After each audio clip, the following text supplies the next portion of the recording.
انسان اس دنیا سے رخصت جب ہوتا ہے تو اپنے ساتھ کوئی چیز لے کر کے نہیں جاتا، بلکہ صرف اپنا عمل لے کر کے جاتا ہے۔ میوات کی عظیم شخصیت جامعہ سلفیہ شکراوا میوات کے صدر، عظیم دانشور، اتہاس کار اور پرسدھ حکیم اجمل خان کو آج ان کے گاؤں شکراوا میں ہزاروں نماخوں نے سپرد خاک کر دیا۔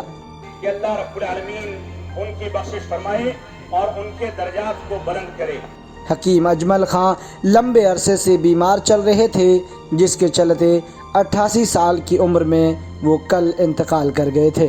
ان کی نماز جنازہ مولانا محمد رحمانی مدنی نے ادا کرائی۔ 7 ستمبر 2020 کی تاریخ ہم تمام کے تمام لوگوں کے لیے اور بالخصوص جماعت اہل حدیث کے لیے ایک غمناک تاریخ ہے، کیونکہ اس تاریخ کو جماعت اہل حدیث اور ہندوستانی مسلمانوں کے ایک عظیم رہنما جناب حکیم اجمل خان صاحب رحمۃ اللہ علیہ کی وفات ہو گئی، جو شیخ الحدیث میاں نذیر حسین محدث دہلوی کے شاگرد مولانا عبدالحکیم جیوری رحمۃ اللہ علیہ اور اسی طرح سے شیخ الحدیث داؤد راز صاحب رحمۃ اللہ علیہ جو کہ صحیح بخاری کے شارح تھے، ان کے شاگرد رشید بھی تھے۔ 1936 میں ان کی پیدائش ہوئی اور کل کی تاریخ میں ان کی وفات ہو گئی۔ حکیم اجمل خان کی موت کے ساتھ میوات اور جماعت اہل حدیث نے اپنے ایک عظیم رہنما کو کھو دیا ہے، جس سے علاقہ میوات سوگوار ہے۔ حکیم اجمل خان کی میوات کی تاریخ پر گہری نظر تھی۔ وہ میوات کے دینی ادارہ جامعہ سلفیہ شکراوا میوات کے صدر اور مجلہ اہل حدیث کے ایڈیٹر اور سنرکشک ہونے کے علاوہ Abul Kalam Azad Islamic awakening centre نئی دہلی کے اپادھیکش بھی تھے۔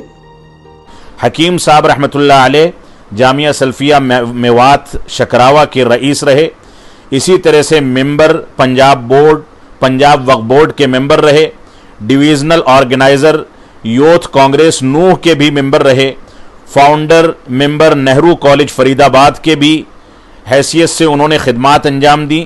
میوات کالج نگینہ سے وہ جڑے رہے، آل انڈیا یونانی طبی کانفرنس سے بھی وہ وابستہ رہے، جامعہ سلفیہ مرکزی دارالعلوم کے وہ ممبر رہے، جامعہ محمدیہ مالیگاؤں کے وہ ممبر رہے، اور اسی طرح سے انجمن ترقی اردو میوات سے منسلک رہے اور بہت سارے عہدوں پر فائز رہے۔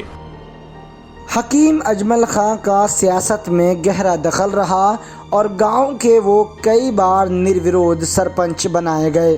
اتہاس کار صدیق احمد میو کہتے ہیں کہ ان کی زندگی نشیب و فراز سے پر رہی۔ سن 1857 کے کرانتی کے دوران پھانسی پر چڑھائے جانے والے 52 لوگوں میں ان کے دادا چودھری اجاگر خان بھی تھے۔ اس گھٹنا کے بعد حکیم اجمل خان کے والد مولانا عبدالشکور گاؤں نیمکا میں امامت کرنے لگے۔ یہیں ان کے والد مولانا عبدالشکور نے تاریخ میوات لکھی۔ حکیم اجمل خان کے والد شکراوا آبا سے اور پھر یہیں ہو کر رہ گئے۔ Abul Kalam Azad Islamic awakening centre نئی دہلی کے ادھیکش محمد رحمانی مدنی نے ان کے بارے میں کہا، ان کے جانے سے ایک عظیم خسارہ ہوا ہے۔ انہوں نے بتایا کہ حکیم اجمل خان رحمہ اللہ آل انڈیا یونانی طبی کانفرنس سے جڑے رہے۔ انہیں پنجاب وقف بورڈ، جامعہ منصورہ محمدیہ مالیگاؤں، میوات کالج نگینہ کے ممبر اور نہرو کالج فرید آباد کے فاؤنڈر ہونے کا اعزاز حاصل ہے۔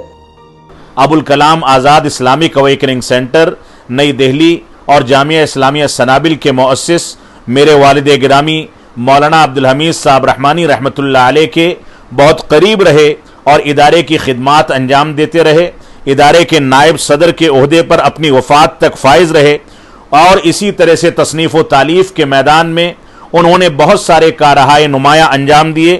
1978 سے لے کر کے موجودہ وقت تک وہ مجلہ اہل حدیث شکراوا کے ایڈیٹر رہے، جو مجلہ مناظر اسلام شیخ الاسلام علامہ امرتسری رحمۃ اللہ علیہ کی یادگار تھا۔ علاقے کے الگ الگ دینی اداروں سے وابستہ ہونے اور بہت سی سیواؤں کے اعتراف میں انہیں 2017 میں میوات رتن ایوارڈ اور مولانا الطاف حسین حالی ایوارڈ سے بھی نوازا گیا۔